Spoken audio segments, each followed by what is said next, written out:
Selamat pagi, selamat malam, tengah malam di Eropa. Amin. Terima kasih, betul-betul suatu privilege saya bisa menyampaikan isi hati Tuhan yang ditaruh di hati saya. Terima kasih Tuhan Yesus. Selamat Natal semuanya. Ya, tema sharing kita malam ini adalah masuk ke dalam rencana Tuhan. Firman yang akan saya sharingkan ini juga adalah bagian dari kesaksian hidup saya, bagaimana Tuhan secara pribadi menuntun saya, juga melalui pengembalaan Ibu Bapak Gembala Lut dan Rita. Terima kasih, Tuhan Yesus baik dan dahsyat. Dari awal ketika saya sadar bahwa gambar diri saya itu rusak, saya tidak tahu Tuhan Yesus itu siapa diri saya, dan jatuh dalam dosa, dan arti kelahiran Tuhan. Pokoknya semua itu saya buta. Padahal saya sudah menerima Tuhan Yesus sebagai Tuhan dan Juru Selamat. Christmas itu, kelahiran Tuhan Yesus itu sudah berawal dari firman Tuhan Kejadian 1. Dan kedatangan Tuhan Yesus itu memberi kuasa itu kembali kepada kita untuk mendamaikan.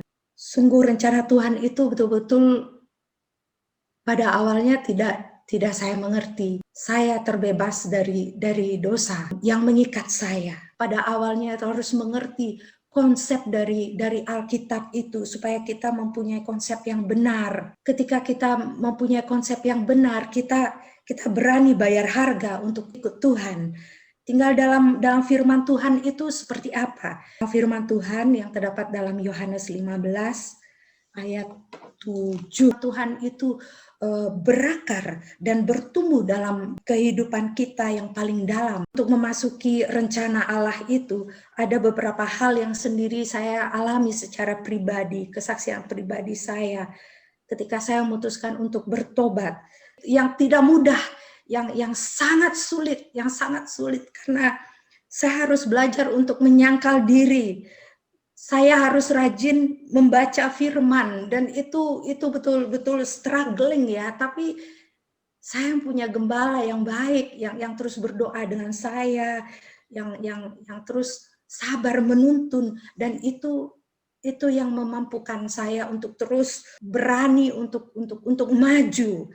Dan langkah selanjutnya yang saya lakukan itu menjauhkan diri dari pergaulan buruk ya, seperti firman Tuhan juga berkata, itu semua bisa merusak kebiasaan baik, dan itu yang terjadi ketika Tuhan Yesus memanggil saya sewaktu saya berumur 22 tahun.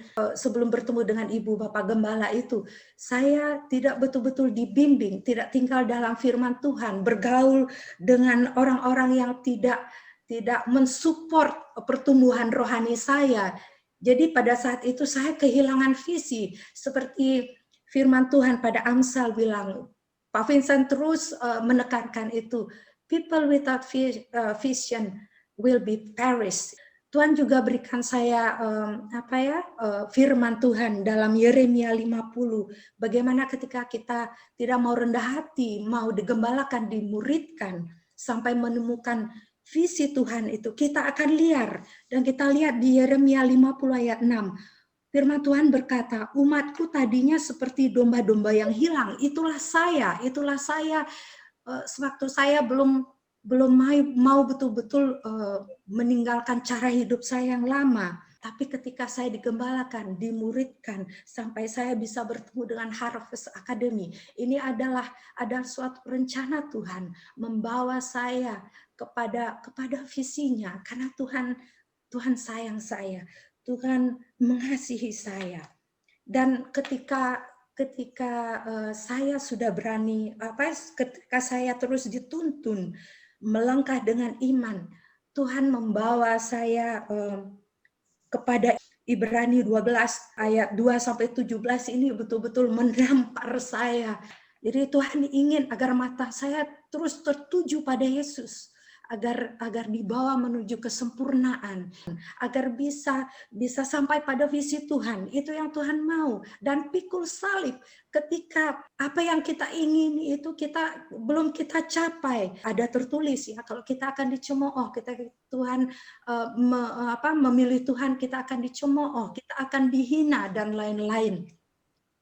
Dan Tuhan juga ingin agar kita terus bersukacita, setia menanggung segala bantahan, dan ada price, ada harga yang kita harus bayar ketika kita ikut Tuhan.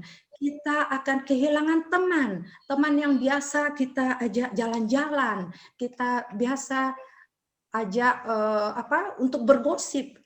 Itu akan Tuhan pisahkan daripada kita. Bahkan bisa terjadi kehilangan keluarga. Terus terang, pada kesaksian saya di YouTube itu mempunyai dampak yang besar pada keluarga saya di Bali ya. Saya sudah dianggap itu sebagai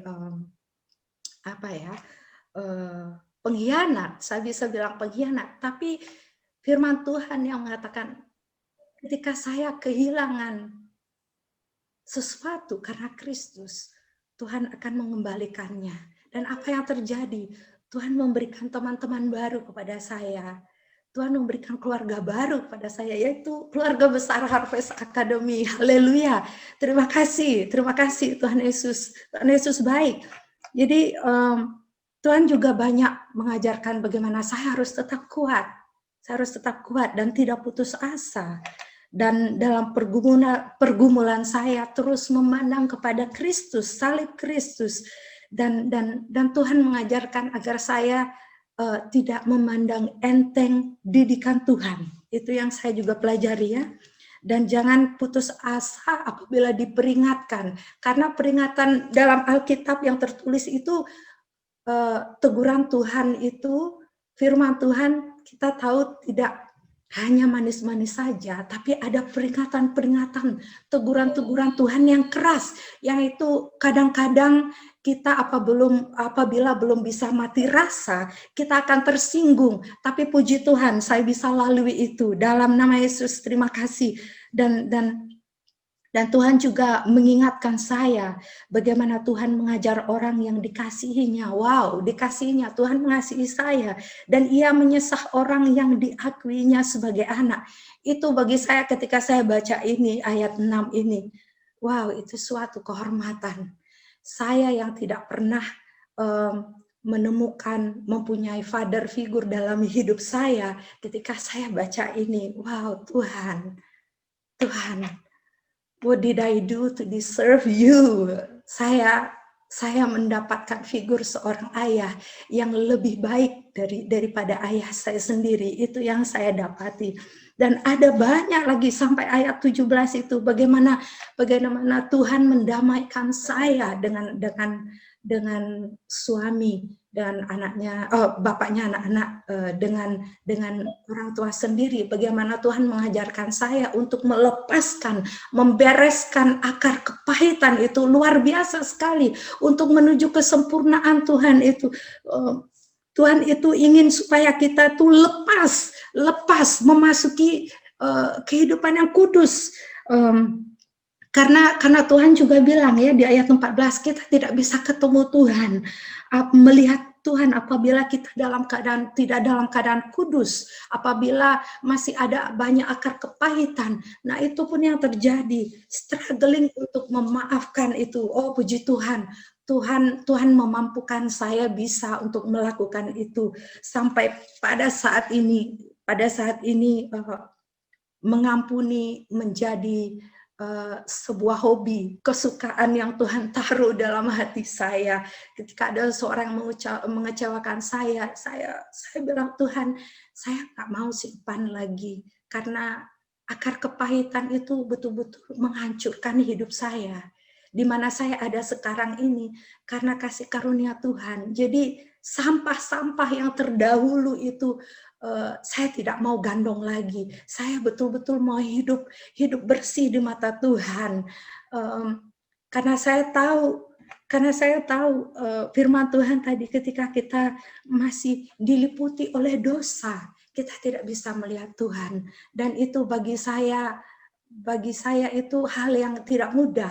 Tuhan sudah memberikan urapannya. Tuhan memberikan banyak hal-hal yang baru yang sebelumnya saya tidak bisa melihat. Itulah yang Tuhan berikan kepada saya. Ketika akar kepahitan itu saya lepaskan. Saya tidak pernah sakit. Saya dibuatnya berhasil. Ketika saya betul-betul mengasihinya, ketika saya betul-betul tidak melenceng ke kiri dan ke kanan, itu Ulangan 28 itu saya aminkan, itu betul-betul terjadi dalam hidup saya.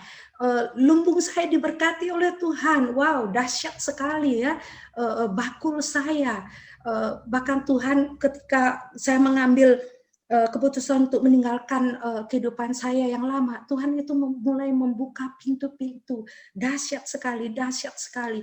Apa yang Tuhan lakukan dalam hidup saya bisa rasakan bahwa Tuhan itu Allah yang setia. Allah yang mampu mengubah seseorang dengan hanya membalikkan telapak tangannya ketika kita mau datang dengan rendah hati. Mengubah karakter yang keras, yang sombong, yang congkak itu.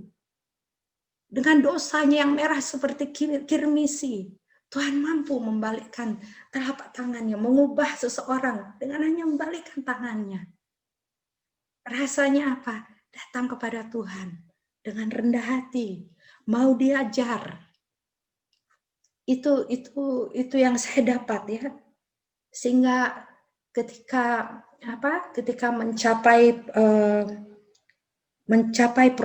melewati proses-proses ini untuk menjadi pelaku firman, memang betul-betul Tuhan membukakan pintu-pintu sampai saya pada akhirnya ada pada visi misi Tuhan, yaitu amanat agung. Amanat agung, di mana ini harus dituntaskan. Dan dulu saya tidak bisa melihat itu, tapi thanks God, Dia mengarahkan saya kepada Harvest Academy. Saya bisa menjadi bagian dari rencana Tuhan, dari kerinduan Tuhan untuk bisa menjangkau jiwa-jiwa. Karena kita semua tahu, Tuhan itu ingin semua orang selamat. Bahkan orang fasik pun, Tuhan ingin orang fasik pun selamat. Dan itulah visi dan misi yang Tuhan taruh pada saya. Terima kasih. Pada akhirnya saya bisa menemukan benih yang Tuhan taruh pada diri saya. Wow, puji Tuhan, puji Tuhan. Saya senang banget ya. Ternyata hidup saya Tuhan buat berharga. Berharga. Saya yang dulu tidak tahu siapa diri saya yang tidak tahu bahwa saya itu berharga di mata Tuhan. Dalam firman Tuhan juga mengatakan bahwa kita adalah imamat yang raja nih. Ketika saya menemukan firman Tuhan itu, wow, saya yang dulu tidak dianggap, Tuhan sampai membuka mata saya, dragging me, open this chapter, you are that person. Wow, betul-betul saya itu dibukakan mata saya, dicengangkan. Itulah kamu.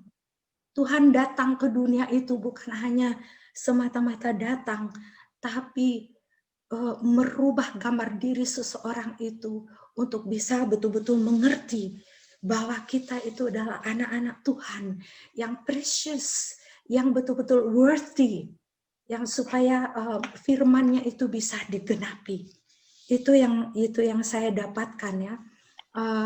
Terima kasih Bapak Vincent, melalui pertemuan kita di ibadah KKO itu, saya betul-betul yakin bahwa itu adalah bagian dari rencana Tuhan. Saya bisa diarahkan, jadi saya itu tidak bertumbuh dengan liar. Itu yang saya alami. Terima kasih Tuhan, terima kasih Pak Vincent, terima kasih Bapak Ibu Gembala. Puji Tuhan, saya bisa menjadi bagian dari rencana besar Tuhan untuk menuntaskan amanat agung. Terima kasih, saya mendapat kesempatan ini. Terima kasih. Semoga diberkati dalam nama Yesus. Saya mau kirim pesan Natal. Om Swastiastu, Shalom, ngiring sarang-sarang stato ngukuhang olas asih, santilan galang apadang ring mercepade, dumogi iraga sarang sami, maka sami lan Kaluarga state kalimbaking sareng tresne lan santi astungkare dumogi sareng sami ngemanggihang kerahayuang sukseme sukseme.